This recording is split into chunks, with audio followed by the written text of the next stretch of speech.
We were halfway through dinner when my daughter-in-law said it. Not loudly, not angrily.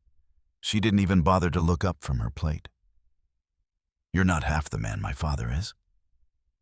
The words slid across the table like they belonged there, casual and sharp at the same time. For a moment I wondered if I had misheard her. The clink of silverware stopped. My son's fork hovered in midair, his wrist frozen as if someone had paused the scene. Even the refrigerator's low hum suddenly felt too loud. I didn't raise my voice. I didn't defend myself.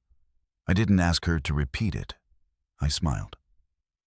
"Perfect," I said, folding my napkin slowly and setting it beside my plate. "Then from now on, your father can pay his own rent."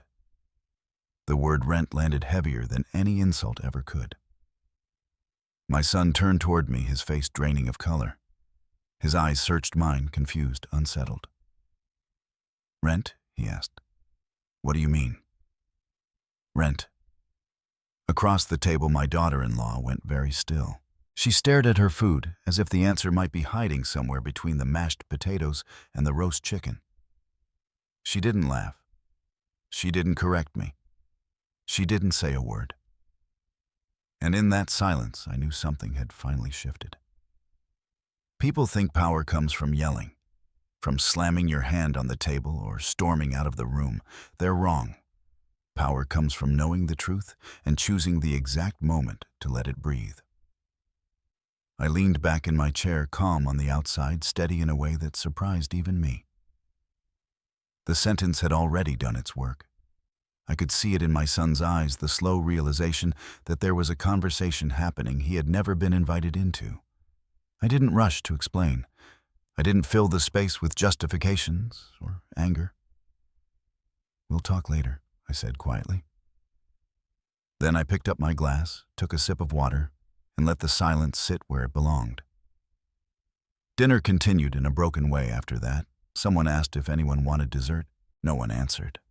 The food lost its warmth. Every bite felt like an obligation instead of a pleasure. My son kept glancing between me and his wife. His brow furrowed, his mouth opening once or twice, as if he wanted to ask something and didn't know where to start. My daughter-in-law avoided my eyes completely. When they finally left, the front door closed with a soft click that echoed louder than it should have. I stood alone in the dining room for a long moment, listening to the quiet settle back into the house. The plates were still on the table. The chairs were slightly askew, pushed back in a hurry. It all looked normal, but nothing felt the same. I didn't feel triumphant. I didn't feel angry anymore either. What I felt was clarity. That dinner wasn't the beginning of the problem. It was the end of my silence. I gathered the dishes and carried them to the sink, moving on instinct. The warm water ran over my hands as I rinsed them, the sound steady and familiar. I had done this 1,000 times before, always after family meals, always without thinking. Tonight, every movement felt deliberate. My son's question echoed in my head. "Rent." "What do you mean, rent?" I knew exactly what I meant. The question was whether I was finally ready to say it out loud. For months, I had been living inside a conversation that existed only between me and my daughter-in-law. A quiet arrangement, a careful exchange of words that never quite said what they meant. At first, it felt like helping. Then it felt like obligation. Somewhere along the way, it became something else entirely. But standing there alone in my kitchen, I understood something I hadn't let myself admit before.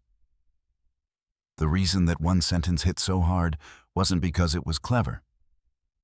It was because it was true.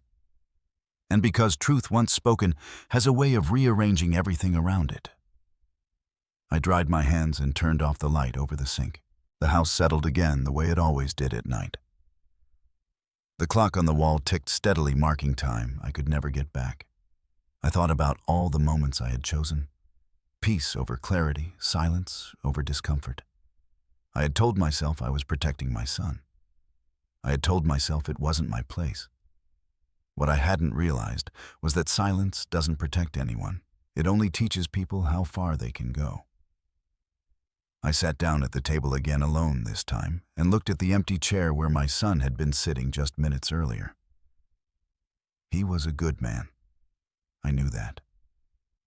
He worked hard, carried his responsibilities seriously, and hated owing anyone anything. That was why the word rent had shocked him so deeply.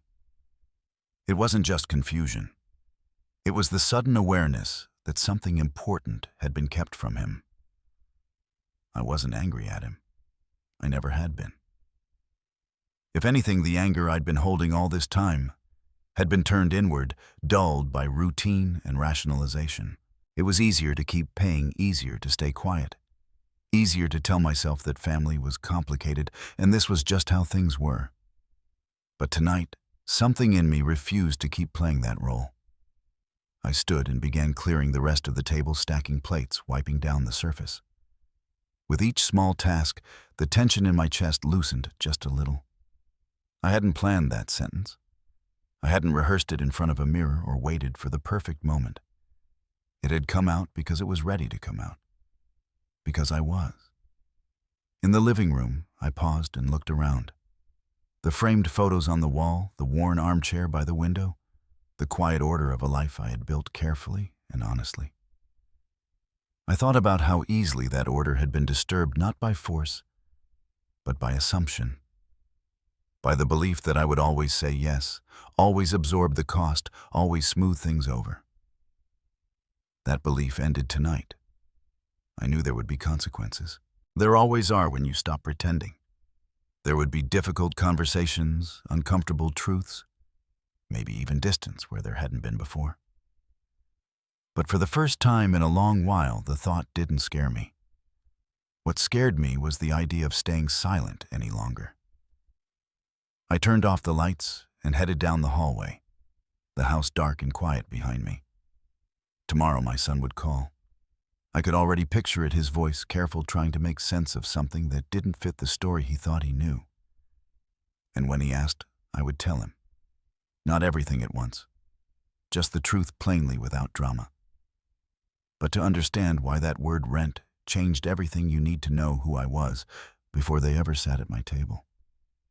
Before they ever moved in, before money entered the conversation disguised as family, my life was quiet in a way I had earned. I was in my late 50s then, living alone in a small paid-off house at the edge of town. Nothing fancy. 2 bedrooms, one of them turned into a workspace I rarely used, and a backyard that needed more attention than I gave it. The kind of place people pass without noticing. The kind of place that doesn't impress anyone. It suited me just fine. I woke up early. I always had. Coffee at the same time every morning, news on low shoes by the door lined up just the way I liked them. I paid my bills on time, kept my commitments, and didn't owe anyone anything. That mattered to me more than I ever said out loud. I wasn't rich. I was stable. There's a difference, and anyone who's lived long enough understands it. Stability doesn't come from luck. It comes from years of showing up when you don't feel like it, saying no when it's uncomfortable, and living within limits you respect. That was how I'd been raised. My parents were the kind of people who believed pride wasn't something you talked about. It was something you protected. My father used to say that if you needed help, you asked once, and made sure it was the last time. My mother believed you never borrowed peace to buy comfort. Those lessons stayed with me even when the world changed around them. I carried those values into adulthood without much thought. Work responsibility, self-reliance. They weren't slogans. They were habits. When my son was growing up, I tried to teach him the same things, not through speeches, but through example. He watched me go to work every day, even when I was tired. He saw me fix what I could and hire help when I couldn't. He learned early that excuses didn't pay bills, and neither did charm. He grew into a good man, quiet, thoughtful, not flashy. He took pride in earning his own way, sometimes to a fault. When he moved out, I worried the world would chew him up a little, but I trusted his backbone. He had always hated asking for help. That was something I both admired and understood. When he married her, I told myself I was gaining a daughter, not losing a son. At first, she seemed impressive, confident, well-spoken. She had a way of filling a room without raising her voice. People listened when she talked. I noticed it right away, the ease with which she assumed attention. She dressed well, spoke about plans, spoke about the future as if it were already decided. There was nothing openly wrong with her. No obvious cruelty. No disrespect you could point to and say there it is. Just small things. The way she talked about success. The way she framed comfort as something people deserved instead of earned. The way she compared casually without thinking about the weight of it. I kept my distance deliberately. I didn't want to be the kind of father who interfered. Their marriage was theirs. My role was support, not commentary. I believed that firmly. I still do. But even then, her father's name came up often. He was successful, she said. Self-made. Knew how to work the system. She spoke about him with admiration that bordered on reverence. His opinions mattered. His advice carried weight. If there was a right way to do something, he knew it. I didn't argue. I didn't compete. I didn't feel the need to. Men my age learn early that comparison is a losing game. There's always someone with more money, more confidence, more stories. You either chase that noise or you ignore it. I ignored it. My financial life was simple by design. Fixed income, modest savings, no debt beyond a credit card I paid off every month. I tracked where my money went because I respected what it represented. Years of work, years of discipline. I didn't waste it, and I didn't talk about it. People assumed that meant I had more than I did. There's a particular kind of expectation that settles around men who don't complain. If you're steady, people assume you're limitless. If you're calm, they assume you'll absorb whatever they place on you. I had carried that role for so long, I barely noticed it anymore. Family gatherings were comfortable, if slightly performative. Laughter, polite conversation stories told more than once. I watched more than I spoke. That habit had served me well. It let me see how people treated each other when they thought no one was keeping score. My son remained the same around me. Respectful, honest. He never asked for anything he didn't need. When he did, he looked uncomfortable doing it. That told me everything I needed to know about his character. She was different. She spoke easily about money, about opportunity, about what people should do if they were smart. There was always an angle, a better way, a shortcut that sounded clever if you didn't look too closely. Still, I gave her the benefit of the doubt. New generation, different values, that's what I told myself. I didn't see myself as vulnerable. That's important to understand. I wasn't lonely in the way people imagine. I had my routines, my friendships, my quiet evenings that didn't feel empty. I wasn't desperate for company or approval. What I was, though, was dependable. If something needed handling, I handled it. If someone needed support, I offered it within reason. I believe strength was shown through consistency, not volume. Through doing what needed to be done without announcing it. That belief would later be used against me, but at the time it felt like integrity. Looking back, I can see the early shape of what was coming. The way conversations drifted toward finances. The way hypothetical problems were framed in advance, like seeds planted in soft soil. I can see how I nodded along, how I stayed silent instead of asking questions that might have sounded impolite. I told myself it wasn't my business. That's the thing about boundaries you assume are understood. You don't realize they've been crossed until you're standing well on the other side of them. Before money ever left my hands, before secrecy entered the room, I believed respect was mutual. I believed gratitude was implied. I believed family meant transparency, even when things were difficult. Those beliefs weren't foolish. They were human. But they made me predictable. And predictability, I would learn, is exactly what manipulation depends on. The first time money entered the conversation, it didn't knock. It slipped in quietly, dressed as concern. It was a Tuesday evening when my phone rang later than usual. I remember because I had already turned off the living room light and was halfway through rinsing my coffee mug, ready to call it a night. My son's name lit up the screen. That alone made me pause. He didn't call late unless something was wrong. His voice sounded strained, thinner than usual, like he was choosing each word carefully. He told me he'd been laid off. Not fired. Laid off. Budget cuts, restructuring, the kind of words people use when they want to soften the blow without changing the reality. I listened without interrupting. That's how I'd always done it. Let people speak until they ran out of defenses. He said he wasn't panicking, said they had a plan, said it would only be temporary. I could hear her in the background, murmuring, correcting small details, reminding him of things he forgot to mention. It felt like a rehearsal I hadn't been invited to.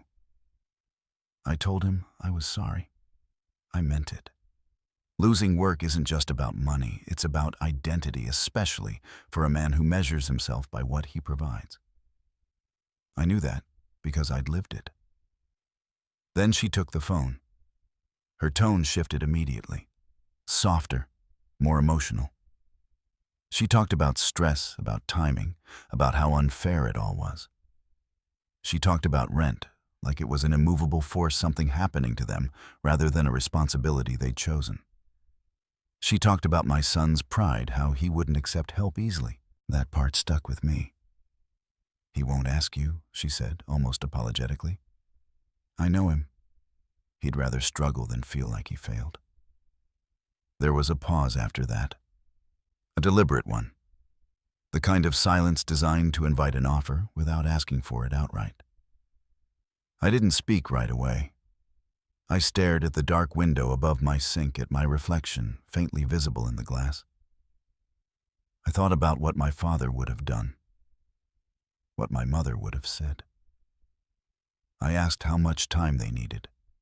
Her relief was immediate, audible. She said just a little, a bridge, a few months at most, enough to cover rent while my son found something else.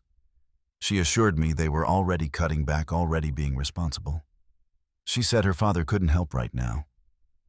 That surprised me. The way she talked about him, I'd assumed he was always the answer. She explained it quickly. Investments tied up, cash flow issues, temporary complications, all reasonable on the surface. I asked my son to take the phone back.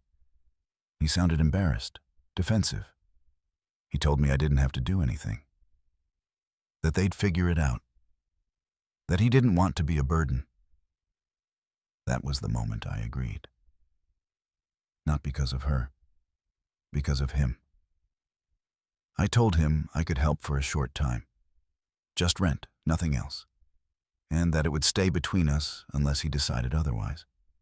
He hesitated, then thanked me in a way that felt like relief mixed with shame.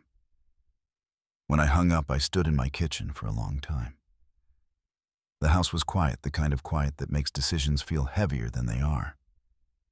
I told myself it was temporary, that I wasn't enabling anything, that this was what family did when things went wrong. I made the first transfer the next morning. It was a clean number. Rent plus a little cushion, she said, would help with fees. I didn't overthink it. I'd helped my son before, smaller things, emergencies, nothing that left a mark. This felt like an extension of that. What I didn't notice at first was how quickly the arrangement settled into routine. The second month came and went without discussion. A quick thank you, a brief update about job applications. The third month brought a new explanation. Interviews taking longer than expected. Market slowing down, promises unchanged. By the fourth month, I wasn't waiting for a call anymore. I was transferring money on a schedule. That should have bothered me. It didn't. Not yet. There was something subtle happening alongside the transactions. Conversations shifted. The way she spoke to me changed. Less gratitude, more assumption, less explanation, more expectation. She'd mention expenses casually, not as requests, but as statements. Things cost money. That's just reality.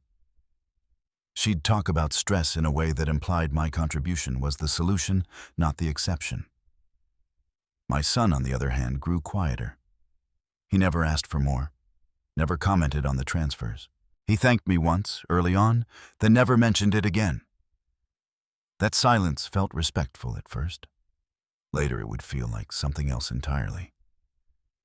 I noticed changes in their life that didn't match the story I was being told. New furniture appeared in photos she posted online. Not extravagant, but upgraded. Weekend trips framed as necessary breaks. Small luxuries explained away as deals, gifts, one-time things. I told myself not to judge. People cope differently. Stress looks different on different people. But stress has a sound to it, a weight. And what I heard from her voice was not desperation. It was confidence. One afternoon during a visit, she joked about how lucky they were to have family support. She said it lightly, smiling, as if it were a shared understanding. My son didn't smile back. That was the first time I felt something tighten in my chest. I asked him later privately how he was holding up. He shrugged, said he was fine, said he'd landed some contract work, just short-term, nothing stable. He didn't mention money. He didn't mention me. That night, I checked my account balance, longer than usual. I did the math. It was still manageable. Still within what I'd told myself was reasonable. I reminded myself that stability exists to be used when things go wrong. What I didn't consider was how quickly wrong can become normal. By the 6th month, the help was no longer framed as temporary. It was just how things were. She talked about their budget as if my contribution were a fixed line item, something reliable, something counted on. And I let it happen. Part of that was pride. Admitting concern would have meant admitting I might have misjudged the situation. Another part was habit. Once you start showing up consistently, people build around you without asking. The most dangerous part, though, was silence. My son never knew the full extent of what I was giving. She'd asked me early on not to tell him details, said it would only add pressure, hurt his confidence. I agreed, thinking it was protective. In reality, it isolated me. Every month, the amount stayed the same. Rent, she reminded me, hadn't changed, but life around it seemed to improve. Better clothes, better phone, better plans. I started to feel less like a safety net and more like a resource. Still, I didn't confront it. Not yet. There's a point in every slow collapse where you realize something is off, but convince yourself it would be worse to acknowledge it. You tell yourself you're being cautious, not afraid. Patient, not passive. I told myself I was helping my son. What I didn't realize was that I was slowly being edited out of the equation, reduced to a transaction, a quiet, dependable one. And once someone learns you won't speak up, they stop worrying about how far they go. By the time that thought crossed my mind, the line had already moved. I just hadn't turned around to see how far behind it I'd fallen.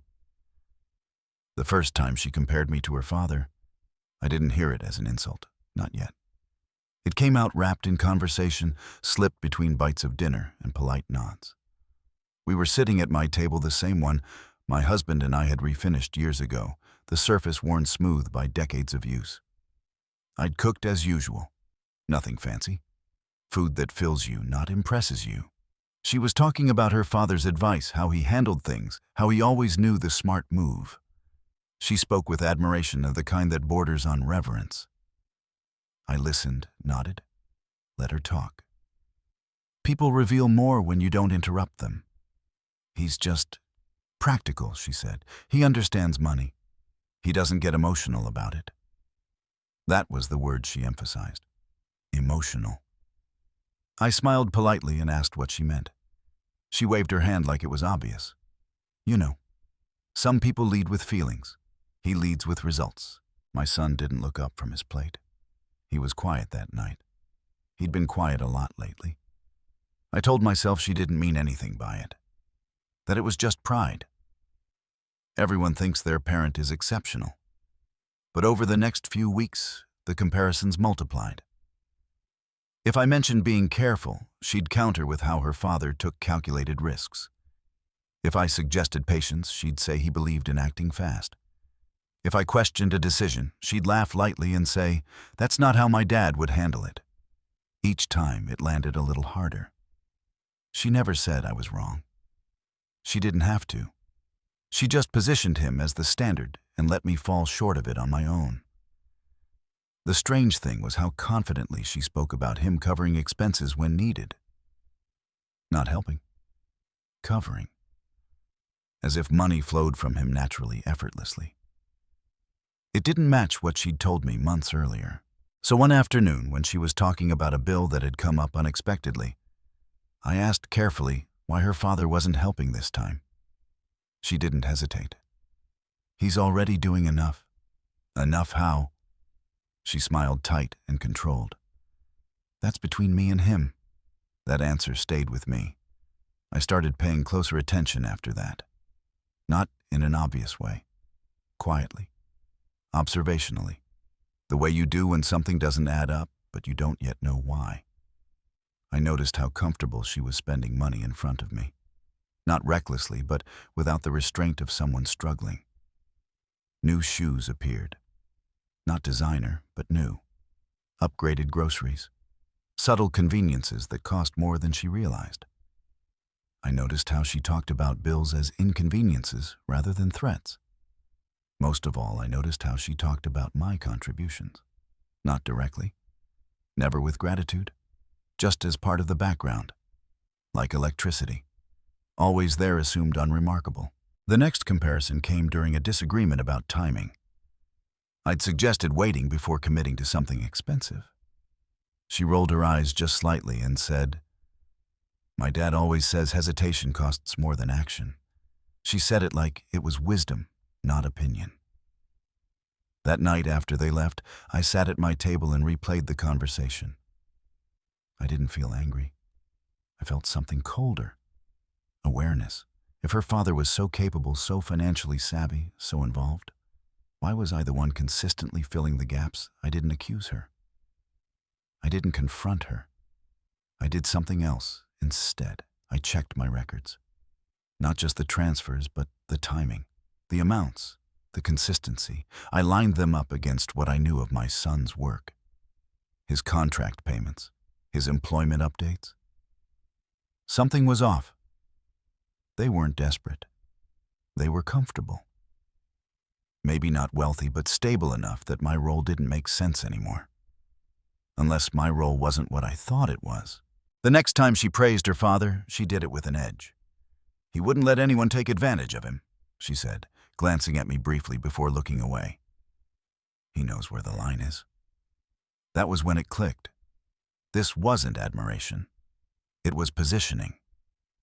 She was drawing a hierarchy, one where her father represented strength, control, intelligence, and where I represented something else entirely. I was the soft option. I didn't respond. I let it hang in the air. Silence makes people uncomfortable. They fill it with truth.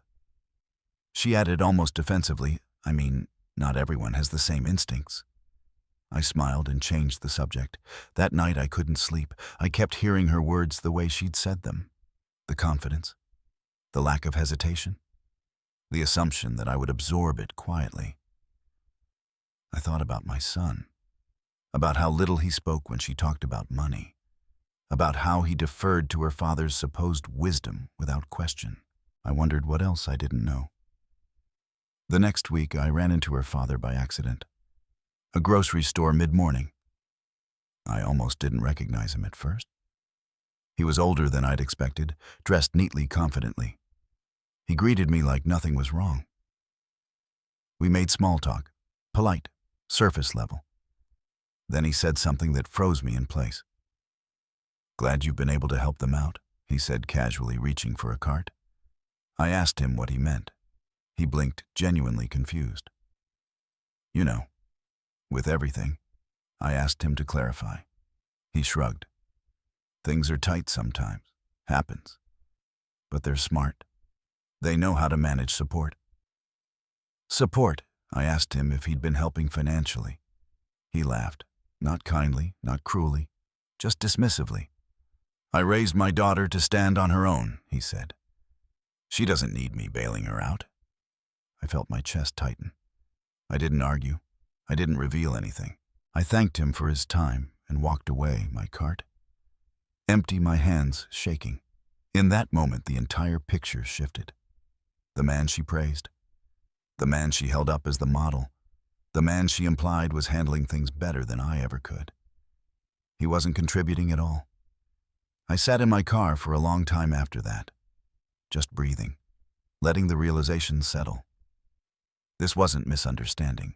It wasn't miscommunication. It was strategy. She'd been using my generosity as leverage while elevating a standard that didn't exist. She'd been insulating herself with comparison, making me doubt my instincts while quietly relying on my resources.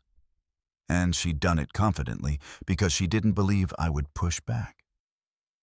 That night when I got home, I didn't confront her. I didn't call my son.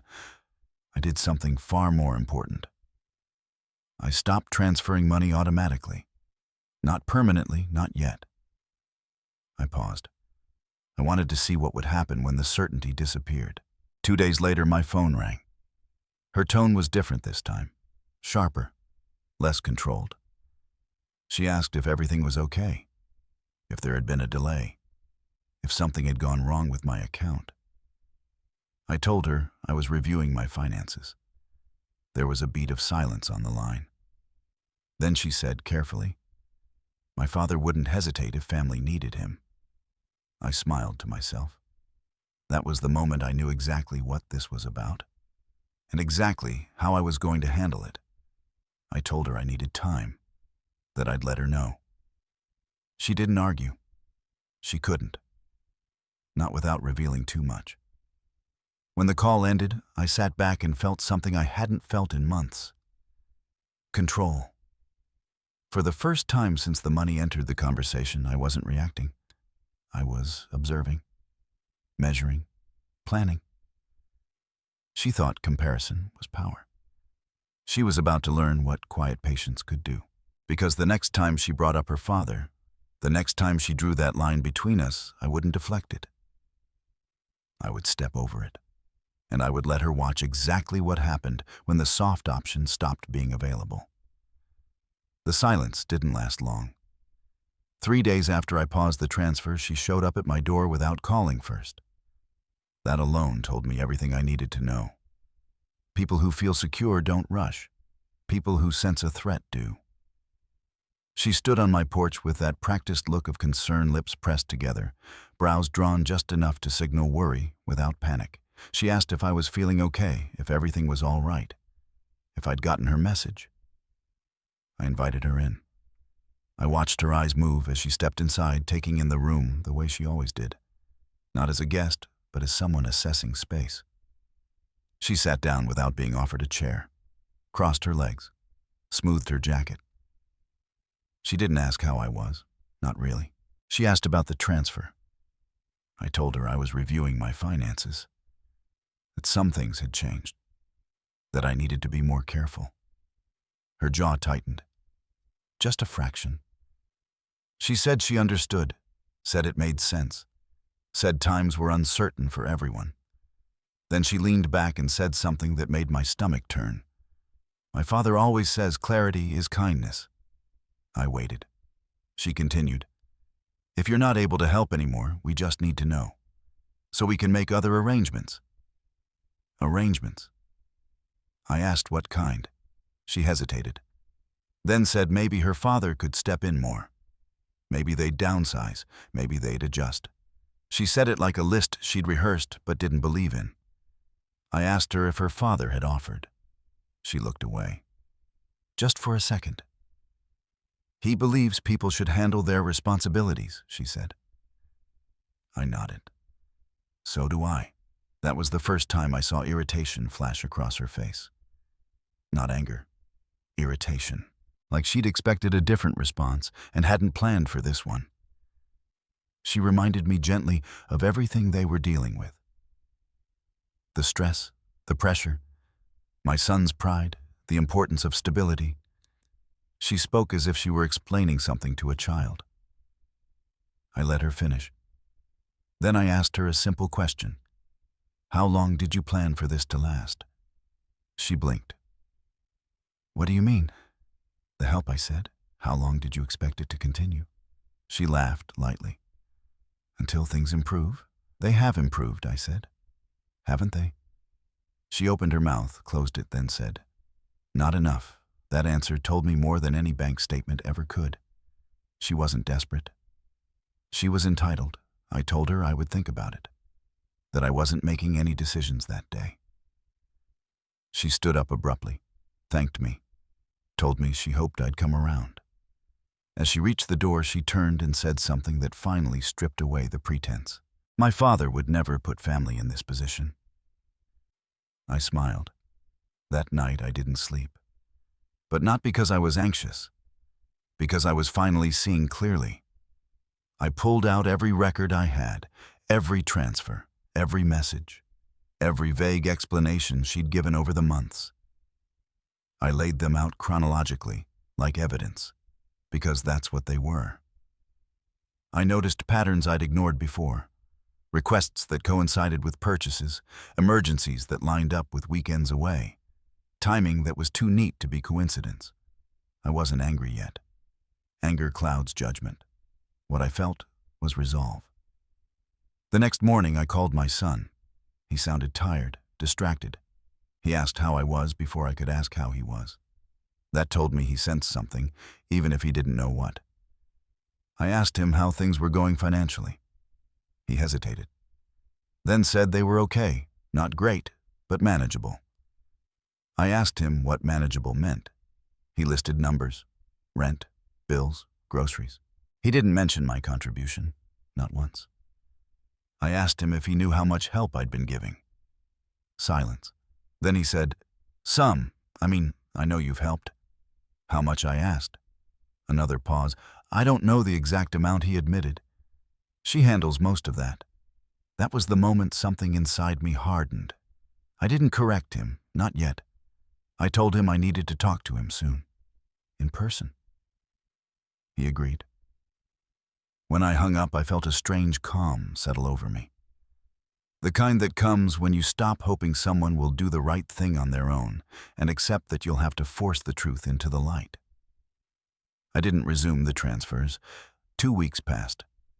The tone of her messages changed, less polite, more urgent.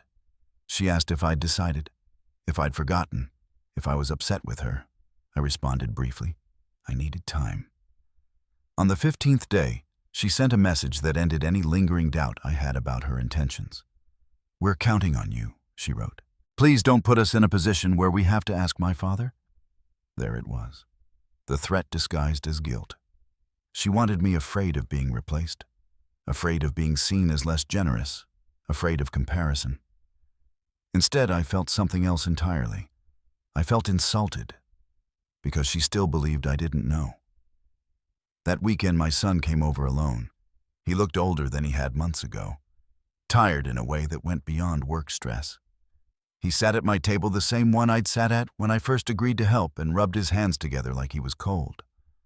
I asked him directly if he knew where the money was going. He said he assumed it was covering rent. I asked him if he'd seen the statements. He said no. I showed him 1 month. Just one.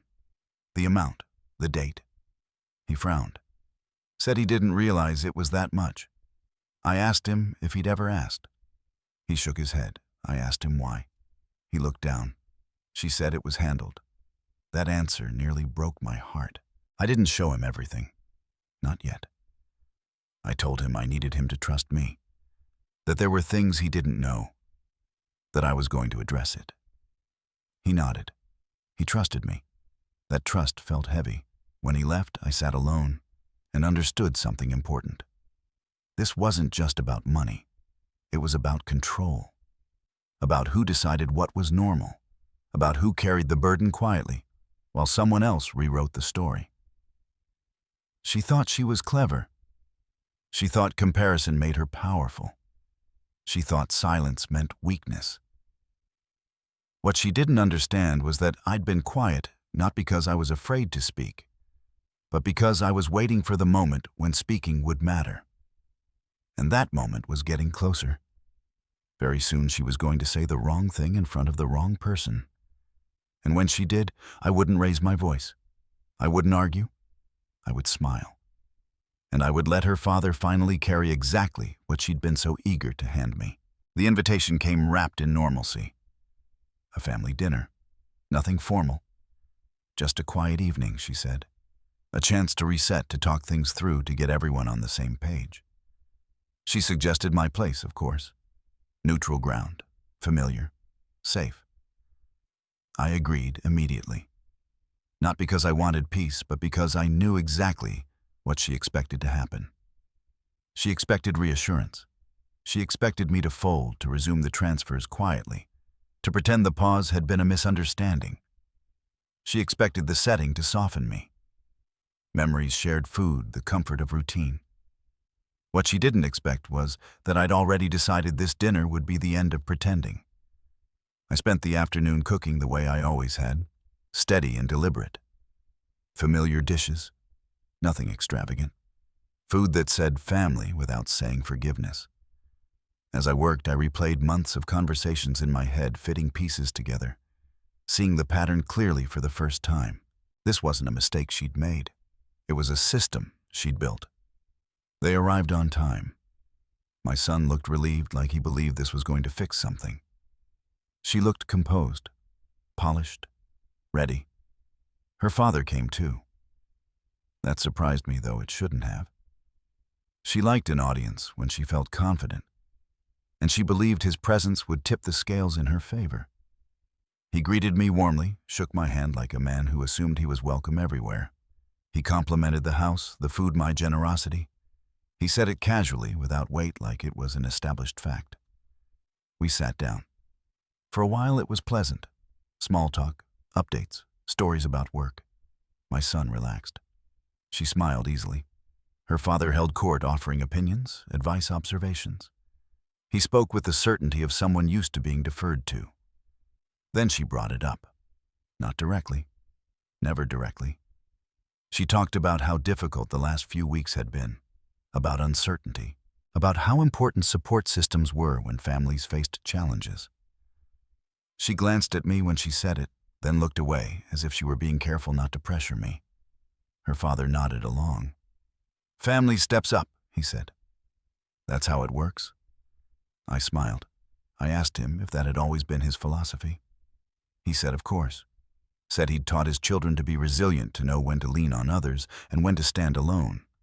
He spoke in broad strokes, avoiding specifics. I asked him if he was helping them financially. The table went quiet.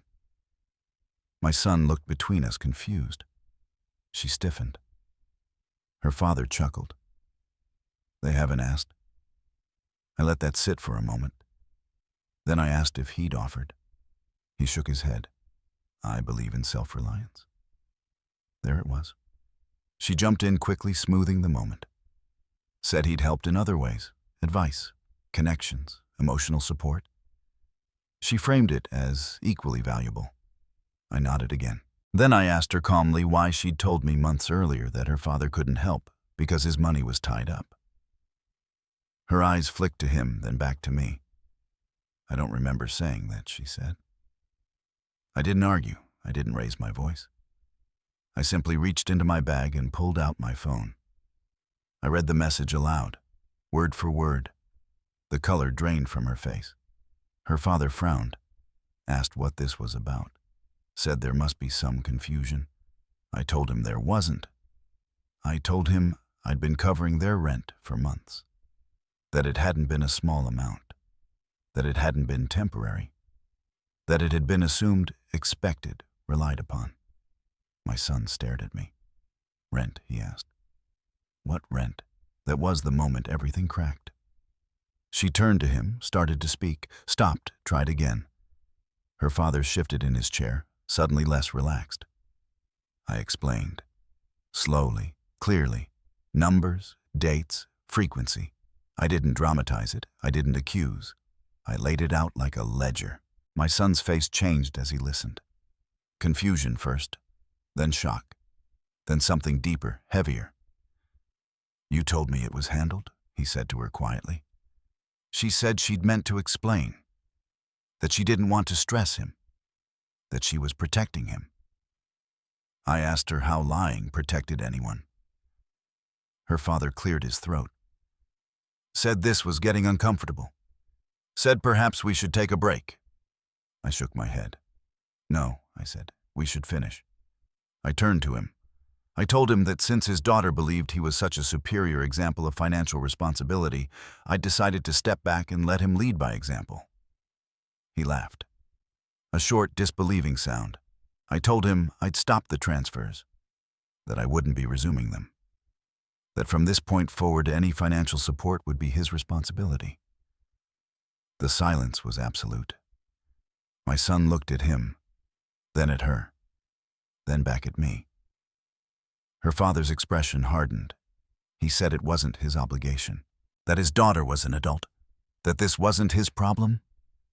I nodded again. Then it's not mine either, I said. She started crying then. Real tears, not performative. She said she felt attacked, that she hadn't meant for things to get out of hand, that she'd assumed everyone was on the same page. I asked her when she'd planned to tell my son the truth. She couldn't answer. My son stood up. He paced. He asked questions she couldn't answer without contradicting herself. He asked his father why he'd never offered help. He asked why he'd been praised as an example while contributing nothing. Her father bristled. Said he didn't appreciate being cornered. Said this wasn't fair. I told him fairness had nothing to do with it. I told him I wasn't angry. I wasn't seeking apology. I was simply done. Done being the safety net no one acknowledged. Done being compared unfavorably while quietly carrying the weight. Done being used as the solution while being treated like the problem. I stood up. I told them I loved my son, that I would always support him emotionally, that my door was open to him. Then I looked at her. And you, I said, will no longer confuse my kindness with obligation. I told them the arrangement was over, immediately, that they would need to make other plans. Her father stood too. He said this was dramatic, that things could have been handled differently. I smiled. They were, I said. Just not by me. They left shortly after. My son hugged me before he went hard like he was holding on to something solid. She didn't look at me. When the door closed, the house felt quieter than it had in months. Not empty. Clear. I sat down at my table and exhaled. The confrontation I'd imagined for weeks hadn't been loud. It hadn't been explosive. It had been controlled. And for the first time since the money entered the conversation, the power dynamic had shifted completely. She thought the comparison would protect her. She thought bringing her father would strengthen her position. Instead, it exposed the truth. And once the truth is spoken out loud, it doesn't go back into hiding. This wasn't the end. But it was the turning point. From here on, nothing would move without my consent. And that finally felt like justice. The fallout didn't arrive all at once. It seeped in quietly the way consequences always do, when people are forced to live inside the truth. The first call came the next morning. My son. His voice was hoarse, like he hadn't slept. He didn't apologize right away. He asked questions instead. The kind that come when denial finally gives way to reality. He wanted to know how long it had been going on, how much I'd given, why I hadn't told him sooner. I answered each one calmly. Dates, amounts, the moment she'd asked me not to tell him, the reasons she'd given. I didn't editorialize. I didn't assign motives. I let the facts do what facts always do when they're allowed to stand alone. There was a long silence on the line. I didn't know, he said finally. I swear I didn't know. I believe you, I said. And I meant it. That was the hardest part of all of this. Watching my son realize he'd been standing on a floor he thought was solid, only to feel it give way under his feet. He told me they'd argued all night, that she'd cried, that she'd said she never meant for it to get so big, that she thought she was managing a situation, not creating one. I asked him what he thought. He didn't answer right away. I don't know what to think, he admitted. I don't recognize the person she was last night. Neither did I, but I didn't say that. What I said was this: you don't have to decide anything today. Just don't lie to yourself. After we hung up, I sat in my living room and felt the weight of what I'd done settle into my bones. Standing up for yourself feels powerful in the moment. Living with the aftermath takes something else entirely. By the afternoon, the messages started coming from her. Long ones. Emotional ones. Apologies wrapped in explanations. Explanations wrapped in justification. She said she felt ganged up on. Said she never intended to deceive. Said she believed everyone benefited from the arrangement. She said she felt betrayed. That one almost made me laugh. I didn't respond. I'd said what needed to be said. Anything more would only reopen a door I'd just managed to close. The next development came 2 days later when my son showed up at my house unannounced. He looked exhausted. His eyes were rimmed red, his shoulders slumped. He didn't sit down right away. He paced, stopped, started again. "She wants to make it right," he said. "She says she'll pay you back." I waited. "All of it," he added. "Eventually." I asked him what eventually meant. He sighed. "She doesn't have it all at once." "I know," I said. I told him repayment wasn't about punishment. It was about accountability, about restoring balance, about acknowledging harm in a way that actually costs something. He nodded. He understood that part. He always had. "What happens now?" he asked. That question carried more than logistics. It carried fear. Fear of what this meant for his marriage. Fear of choosing sides. Fear of losing something no matter what he did next. I told him the truth. What happens now depends on whether she's willing to live differently, not just talk differently. He asked if I hated her. I shook my head. "I don't hate her," I said. "But I don't trust her. There's a difference. And it matters."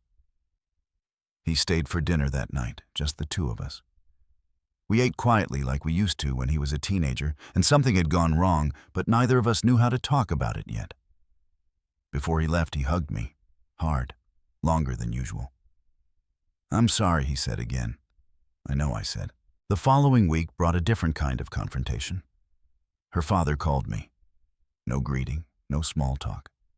He went straight to the point. He said I'd embarrassed his daughter, that I'd overstepped, that family matters should be handled privately. I told him they had been handled privately, for months, at my expense. He said I'd created unnecessary conflict, that money always complicates relationships. I agreed with him on that point. Then I said something he wasn't expecting. Money only complicates relationships when honesty is optional. There was a pause, a sharp intake of breath. He told me I was being dramatic, that his daughter was under a lot of pressure, that I should have been more understanding. I asked him why understanding always seemed to require my silence and my resources, but never his. He didn't answer. He told me I was damaging my relationship with my son. I told him my relationship with my son had survived worse than the truth. He hung up on me. That call confirmed something I'd already suspected. This wasn't just about one woman's entitlement. It was a learned behavior, reinforced and defended by the very person she'd been holding up as a model. The days that followed were tense, but quiet. She stopped messaging me. My son kept checking in, careful, measured. He didn't bring her by. He didn't ask me to fix anything. He was doing something new. He was thinking. 2 weeks later, he came back with a proposal. A formal repayment plan, monthly installments, written, signed, no ambiguity. He said it was her idea, but he'd insisted on structure. She knows she crossed a line, he said. She knows words aren't enough. I read the document carefully. It wasn't perfect. But it was real. I told him I'd accept it. Not because I needed the money immediately, but because accepting it meant setting a precedent. That harm requires repair. That forgiveness doesn't erase responsibility. When he told her I'd agreed, she sent me a single message. "Thank you for giving me the chance to fix this." I stared at it for a long time. Then I replied with one sentence. "Fixing it means changing what you think you're entitled to." She didn't respond. The first payment came on time. I didn't feel satisfaction when I saw it hit my account. I felt something quieter, something steadier, Closure, maybe, or the beginning of it. The tension didn't vanish overnight. Trust never does. But something fundamental had shifted. I was no longer the quiet solution in the background. I was a boundary. And boundaries change the shape of every relationship they touch. I still saw my son. We rebuilt our rhythm slowly. Coffee, walks, conversations that avoided certain topics until they were ready. She stayed away. That was fine with me. I didn't need apologies anymore. I didn't need explanations. I didn't need validation. What I needed, I'd already taken back. My voice, my agency, my place in the story. She'd built a system that relied on my silence. I dismantled it without raising my voice. And in doing so, I learned something that would stay with me long after the money was repaid. You don't lose people by telling the truth. You lose them by letting lies define your worth. And once I understood that, I knew this wasn't just a chapter in my life. It was the moment everything after it would be written differently. I thought the worst part would be over once the payments started. I was wrong. The first sign came quietly disguised as responsibility. A text from her sent late at night, carefully worded. She said she wanted to make sure we were aligned, that she was committed to repaying everything, that she appreciated the chance to correct her mistake. Then came the sentence that made my stomach tighten. But I need to be honest about one thing. I didn't reply right away. I read it twice. People don't announce honesty unless they're about to reframe it. She followed up before I could respond. She explained that her father had been helping more than I realized. Not directly, she said. Not in obvious ways. But through guidance, through connections, through things that didn't show up on statements. She said it mattered that I understood that he hadn't been absent the way I'd assumed. I could almost hear his voice in her phrasing. I responded with one line. What exactly are you saying? There was a delay this time, a longer one, then a paragraph. She said her father believed the repayment plan should be reconsidered, that it placed unnecessary strain on their household, that since the money had been given voluntarily, the expectation of full repayment felt punitive. Punitive. I stared at the word until it lost meaning. She ended the message by saying she didn't want this to become adversarial, that she hoped we could talk it through like adults. That's when I knew something else was happening behind the scenes. The next morning, my son called me before I could finish my coffee. He sounded conflicted. Careful. He said they'd had a long conversation the night before, that her father had weighed in, that concerns had been raised about fairness. Fairness to whom I asked. He didn't answer immediately. He thinks the repayment amount should be adjusted, my son said finally. Or maybe forgiven. There it was. I felt a calm settle over me, the kind that only comes when you stop being surprised by behavior and start recognizing patterns. I asked my son if this was what he wanted. He hesitated, then said, I don't know what I want. I just know I'm being pulled in two directions. I told him something I'd been holding back. This isn't about money anymore, I said. It's about who decides what my kindness is worth. He didn't argue with that. That afternoon, I received a call from her father. He didn't bother with pretense this time. He said he felt blindsided, that he'd never agreed to this arrangement, that his daughter had been under pressure and made choices she didn't fully understand. I asked him why he was calling me instead of taking responsibility. He said responsibility didn't work the way I thought it did. He said family helped family without keeping score. I reminded him that he hadn't helped at all. He said he didn't appreciate my tone. I said I didn't appreciate his audacity. He told me that if I insisted on full repayment, I would damage my son's marriage beyond repair. I told him I wasn't the one who introduced deception into it. Then I told him something that changed the conversation. I told him I had documentation. Not just transfers, messages, timelines, records of requests paired with spending, proof that the arrangement had been misrepresented repeatedly. There was silence on the line.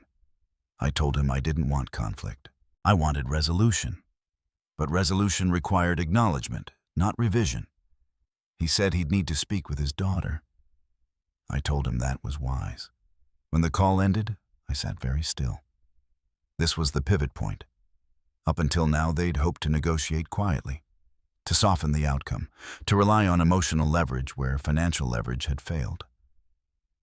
But now they understood something important. I wasn't bluffing. 2 days later, my son came over again.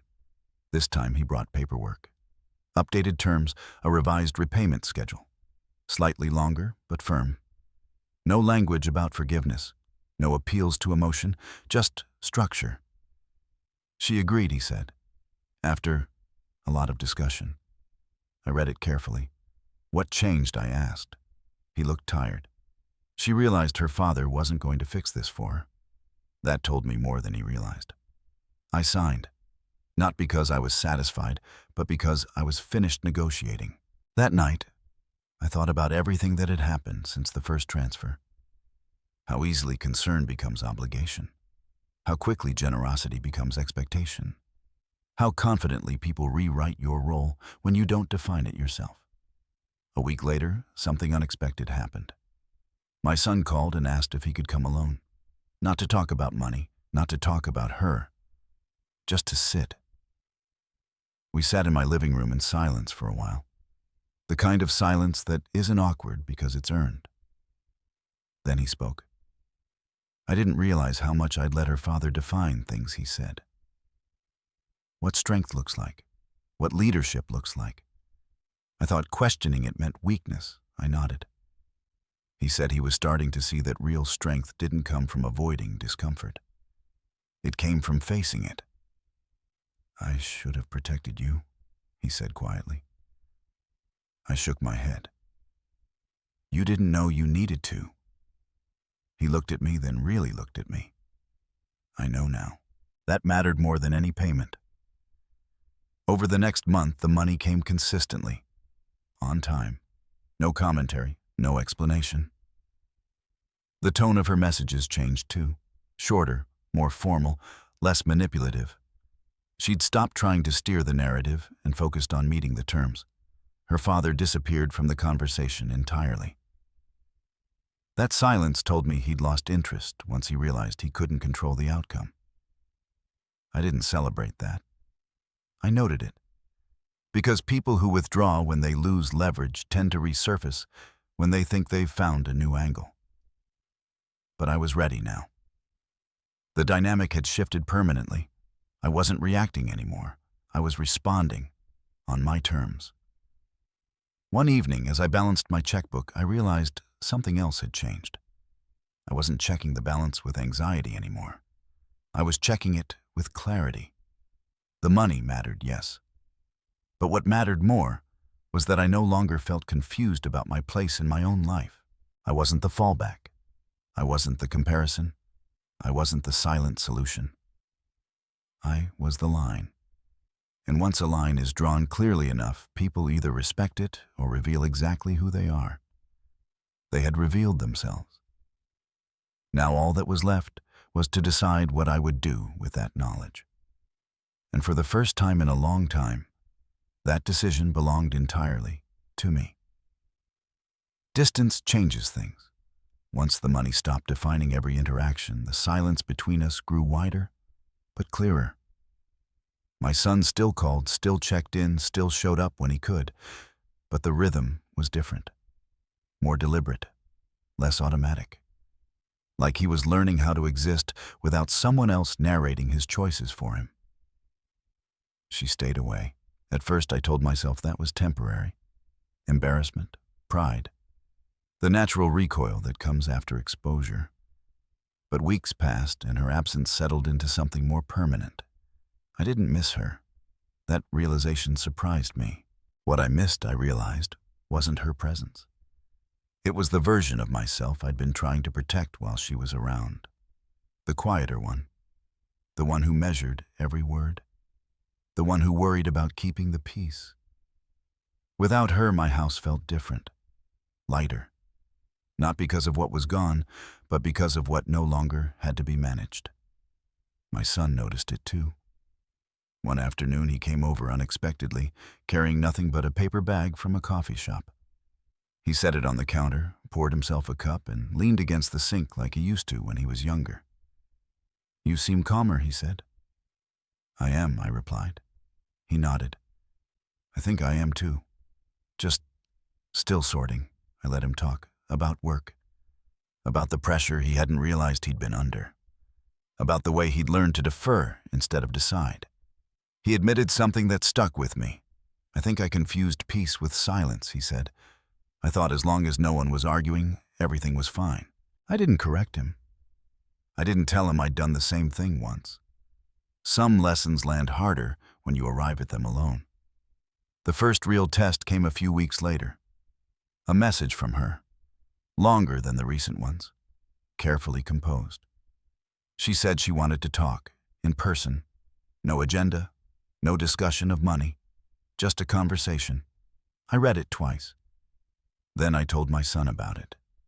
He didn't try to influence me. Didn't ask me to give her a chance. Didn't ask me to shut her out. He just said he understood if I didn't want to see her. That more than anything, told me how much had shifted. I agreed to meet her. Not at my house, not at hers. Somewhere neutral. She arrived early, sat straight, hands folded. No tears this time, no theatrics, just tension. She apologized again, more clearly than before. Less explanation, less defense. I didn't realize how much I was leaning on comparison, she said. On the idea that someone else was always stronger, smarter, more capable. It made it easy to excuse things. I listened. She said her father had always framed survival as strategy. That taking what was offered wasn't wrong if it secured your future. That boundaries were obstacles to be navigated, not respected. I asked her why she'd believe that applied to me. She hesitated, then said something honest. "Because you didn't push back." There it was. Not cruelty, not malice. Opportunity. "I thought you were okay with it," she added. "You never said no." I told her that silence wasn't consent. That kindness wasn't agreement. That restraint wasn't weakness. She nodded. She didn't argue. "I see that now," she said. I believed that she believed it. Whether it would last was another question. I didn't forgive her, not fully. I didn't promise anything. What I did say was this: you don't get to define my role in your life anymore. If we're going to have one, it will be based on honesty, not convenience. She accepted that. When we parted, I felt no relief, no satisfaction, just certainty. That conversation closed a door that had needed closing for a long time. In the weeks that followed, my son changed. Not dramatically. Quietly. He started making decisions without running them past her father. He questioned advice instead of absorbing it. He took responsibility for things he'd once outsourced emotionally. One evening, he admitted something that made me ache. "I didn't realize how much of myself I'd handed over," he said. To keep things smooth, I told him smooth surfaces hide cracks. He smiled at that, said it sounded like something I'd been holding in for a while. Maybe I had. The payments continued. Steady, unremarkable, exactly how they should have been from the start. And then, just when I thought the story had settled into its final shape, something unexpected happened. Her father showed up. Not at my house, at my son's. He didn't call ahead, didn't warn. He arrived with opinions and expectations the way men like him always do when they believe they still have authority. My son told me about it later. He wanted to renegotiate everything he said. Said I was letting emotion override logic. I asked him what he said. I told him logic doesn't require deception, he replied.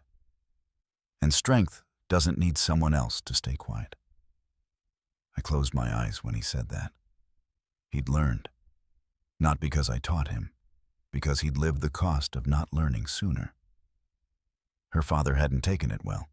He'd accused my son of being manipulated, of choosing sides, of disrespect. My son had asked him to leave. That was the moment I knew the cycle had been broken. Not perfectly, not permanently, but decisively. That night I sat alone in my living room and thought about everything that had led here. The first transfer, the quiet assumptions, the comparisons. The erosion that happens when you're too generous with people who never learned restraint. I thought about how close I'd come to disappearing into someone else's narrative, and how little it had taken in the end to stop it. Not shouting, not threats, just clarity. I used to think strength meant enduring. Now I understand it means choosing.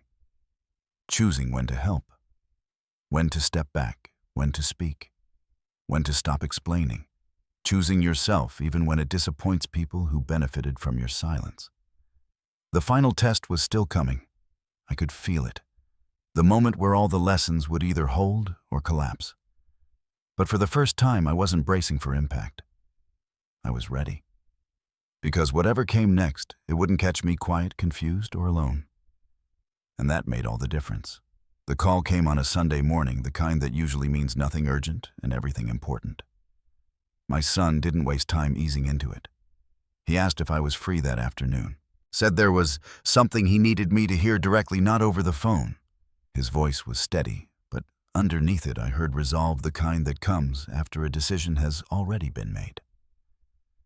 When he arrived, he didn't sit right away.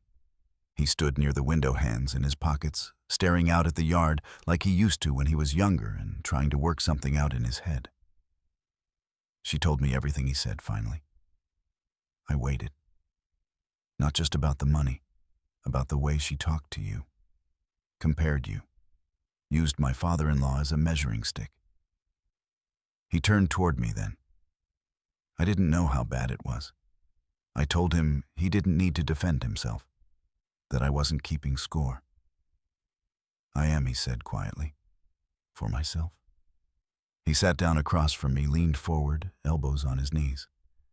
He told me about the argument they'd had the night before. Not shouting. Worse. Calm, clear, unavoidable. He'd asked her to explain, without minimizing, without blaming exactly why she'd believed it was acceptable to take money from me while talking down to me in the same breath. She said she didn't think of it that way, he said. Said she compartmentalized. Said she thought respect and support were separate things. I nodded. People say that when they don't want to admit hierarchy.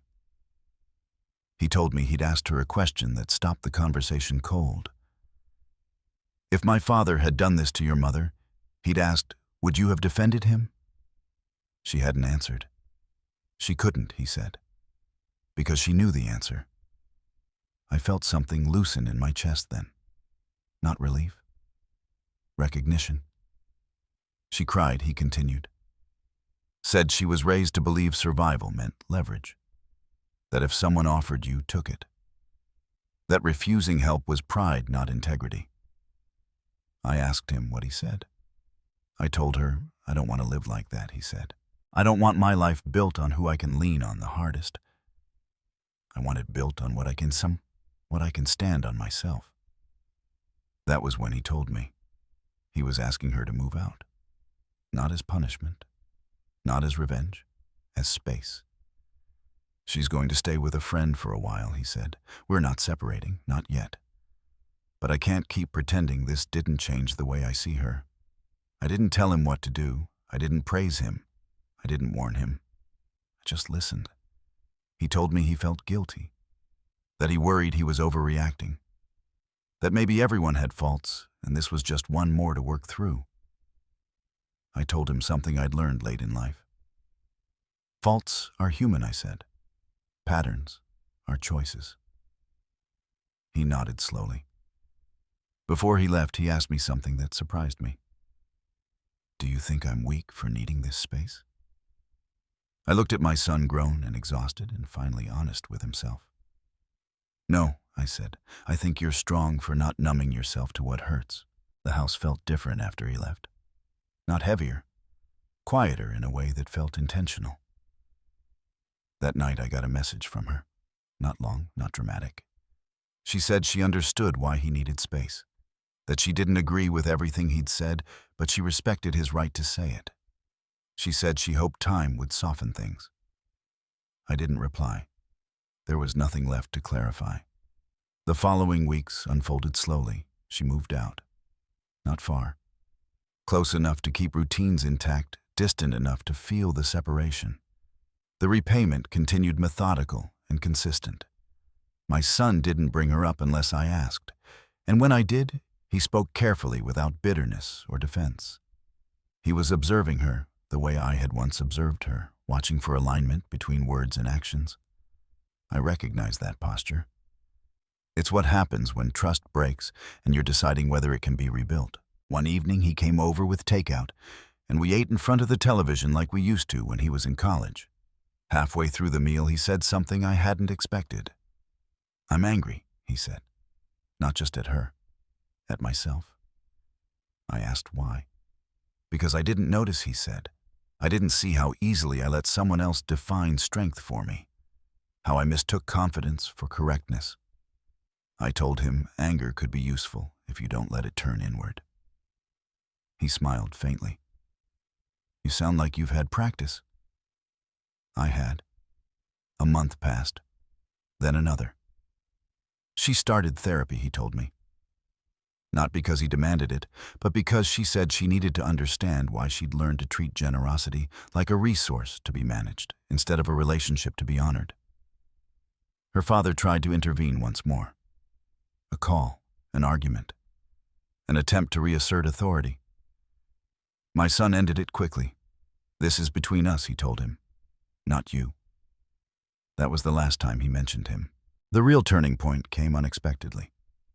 It was my birthday. I hadn't planned anything. Just a quiet dinner at home. My son came by with a small cake candles already lit. We laughed about how lopsided it looked. Then there was a knock at the door. She stood there hesitant, holding a small box. "I won't stay," she said. "I just wanted to give you this." Inside the box was a simple notebook, leather-bound, plain. She told me it was empty, that it was meant for whatever I wanted to fill it with. Notes, thoughts, boundaries, reminders. "I know I don't get to ask for forgiveness," she said. "But I want you to know I'm trying to learn how not to take what isn't mine." I thanked her. That was all. After she left, my son looked at me, searching my face. "You didn't have to accept that," he said. "I didn't?" I replied. "I chose to." He nodded. That was when I realized something important. This wasn't about winning. It wasn't about making a point or proving who was right. It was about restoring balance, about teaching through action what respect actually costs. The final payment came 2 months later. Early, larger than scheduled. No note, no explanation, just completion. When I saw the deposit, I didn't feel triumphant. I felt settled. Later that evening, my son called. "She wants to talk," he said. "Not now, not soon, eventually. Only if you want to." I told him I'd let him know. When I hung up, I sat at my table and thought about the arc of it all. How quickly roles can shift when people stop assuming and start listening. How fragile narratives are when they're built on comparison instead of character. I thought about the dinner that started it. The sentence she'd said so casually. The one meant to diminish me without consequence. She'd believed I would swallow it. Instead, it had become the fulcrum, the place where everything turned. And now, as I looked around my quiet house, I knew something with absolute certainty. No matter what happened next, no matter whether relationships healed or drifted or transformed into something unrecognizable, I would never again allow myself to be defined by someone else's standard. I'd learned the cost of silence, and I'd paid it in full. What remained was mine to keep. Time has a way of testing the promises people make when emotions are fresh. In the months after the final payment, life didn't snap back into something neat or celebratory. It settled instead, slowly, quietly, like dust after a long storm, revealing what had actually been damaged and what had only been hidden. My son found his footing first. Without the constant background noise of comparison and advice, he seemed lighter. He made decisions without apologizing for them, took pride in small things again, cooked more, slept better, laughed easier. He told me once that he hadn't realized how tense his shoulders had been until they finally relaxed. "She's different," he said one afternoon, stirring his coffee at my kitchen counter. "Not perfect, but different." I asked him what he meant. "She doesn't explain herself as much anymore," he said. "She listens, or at least tries to. That mattered. Trying matters more than apologizing when you've done real harm." We didn't rush anything. There were no forced family dinners, no expectations of closeness. Just cautious steps forward. Boundaries respected. Invitations offered, not assumed. When she came by, which wasn't often at first, she stayed aware of space, physical and emotional. She didn't rearrange herself into my home the way she once had into my life. She asked before sitting, before speaking, before staying. It was subtle, but I noticed. One evening, as we cleared dishes together, she said something that caught me off guard. I didn't know how loud my father's voice was in my head until it stopped working, she said. I didn't respond right away. I didn't want to give her an answer she hadn't earned yet. She continued carefully. He always framed things like a competition. Who was smarter? Who was stronger? Who was getting the better deal? I didn't realize how much I'd turned relationships into scorecards. I told her something I hadn't planned to say.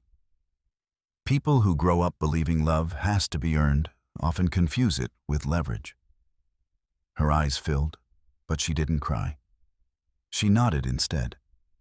That was progress. My son listened to those conversations without stepping in. He let them unfold on their own terms.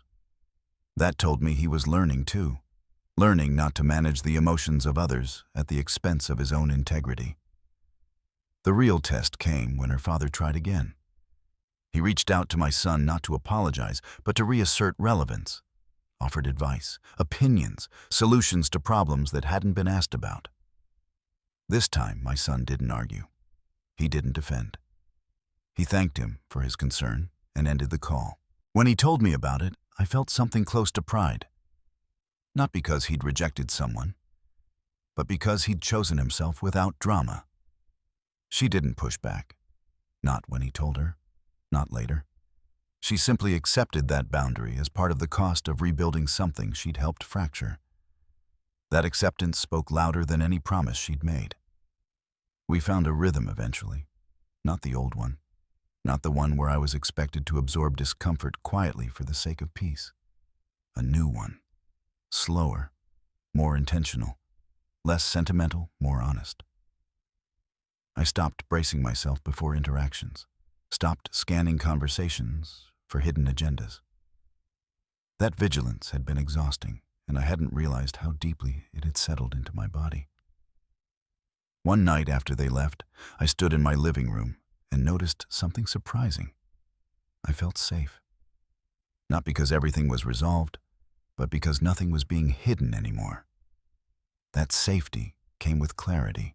I understood now that forgiveness wasn't something you give once and move on from. It's something you renegotiate with yourself over time, based on behavior, not hope. I hadn't forgiven her completely, not yet, but I no longer felt consumed by what she'd done. I wasn't replaying conversations. I wasn't rehearsing arguments that would never happen. That space had been reclaimed. My son asked me one day if I regretted how I'd handled things. I didn't hesitate. No, I said, I regret how long I waited to trust my instincts. He smiled at that, said he was starting to understand what that meant. A few weeks later, he shared something else. They're talking about buying a place, he said. Not soon, but eventually, on their own. I nodded. That was how it should be. They're saving, he added, actually saving. That told me everything I needed to know about whether the lesson had landed. The last conversation I had with her father happened by accident. I ran into him at a community event. He recognized me immediately, smiled like nothing had ever happened, like the past could be waved away if ignored long enough. He asked how things were. I told him they were settled. He nodded, said something about time healing wounds. I looked at him and said something I'd been holding on to for months. Time doesn't heal what accountability avoids, I said. It just hides it. His smile faltered. We didn't speak again. Walking away from that interaction, I felt lighter than I had any right to. Not because I'd said something clever, but because I'd finally stopped carrying conversations that weren't mine to finish. That's what closure really is. Not resolution with others, but release within yourself. The past no longer demanded explanation. As the year turned, I found myself doing things I'd put off for too long. Repainting a room, rearranging furniture, taking long walks without my phone, making plans that didn't revolve around accommodating anyone else's needs. I wasn't reclaiming time. I was reclaiming authority. Over my money, over my space, over my sense of self. One afternoon, my son brought over a small framed photo. It was an old one. Me and him when he was young, standing in front of a rickety treehouse he'd insisted on building himself. We were both laughing, unposed, unaware. I found this in a box, he said. Thought you should have it. I took it from him, felt my throat tighten. This is who I remember, he added quietly. Strong, steady, not silent, I put the frame on my shelf that night, where I could see it every morning, not as a reminder of the past, but as a reflection of what had always been there, waiting for me to acknowledge it. I don't know what the future holds for them, or for us as a family. Relationships don't end neatly, and they don't always heal the way you expect. But I do know this. I am no longer afraid of being seen clearly. I am no longer willing to be diminished by comparison or guilt or tradition. And whatever comes next, it will be built on something solid. Truth, boundaries, and the quiet strength that comes from knowing exactly who you are, even when others would rather you forget. That more than any repayment is what I got back. And it's something no one will ever take from me again. I wake up earlier these days, not because I have to, but because I want to. The house is quiet in the mornings, the good kind of quiet. The kind that doesn't feel like something missing, but like something settled. I make coffee slowly, standing at the counter instead of rushing back to bed, and I let myself think without bracing for interruption. That's new. For a long time, my thoughts were always rehearsing something. A conversation, a justification, a way to stay calm if someone pushed too far. I didn't realize how much energy that took until I didn't need to do it anymore. Now my mornings belong to me. My son comes by on Sundays. Not every Sunday, not out of obligation, but because he wants to. Sometimes he brings her, sometimes he doesn't. There's no tension around it anymore, no unspoken expectations. When she's here, she's careful in a way that feels intentional, not performative. She listens more than she speaks. When she speaks, she doesn't compare. That matters. I don't confuse that with perfection. People don't change overnight, and they don't change completely. But they can change direction. And direction, I've learned, is everything. The notebook she gave me sits on my desk now, not empty anymore. I write in it sometimes. Not about her, not about the past, but about boundaries. About moments when I felt myself almost slipping back into old habits. About the difference between helping and rescuing. Between generosity and self-erasure. I wish I'd known those distinctions earlier in life. But wishing doesn't build anything. Understanding does. My son told me recently that they're still figuring things out. That some days are easier than others. That trust, once broken, doesn't come back all at once.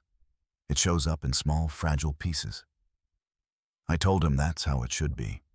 If something shatters loudly, it shouldn't be repaired quietly. He smiled at that, said it sounded like something I'd always believed even when I didn't say it out loud. He's right. I think about the dinner that started it all sometimes. The tone of her voice, the confidence with which she said what she said, the assumption that I would absorb it the way I'd absorbed everything else. I think about how small the moment felt then and how large it became. That's the thing about disrespect. It rarely announces itself as cruelty. It shows up as familiarity, as jokes, as comparisons disguised as honesty. It counts on your reluctance to make a scene. I didn't make a scene. I made a decision. And that changed everything. I didn't raise my voice. I didn't issue ultimatums. I didn't threaten to cut anyone off emotionally. I simply stopped participating in a dynamic that required me to be smaller than I am. That's not revenge. It's self-respect. There's a difference. I still love my son deeply. That never changed. If anything, it's stronger now because it's no longer tangled up with resentment or confusion. We speak more honestly. We disagree without fear. We laugh more easily.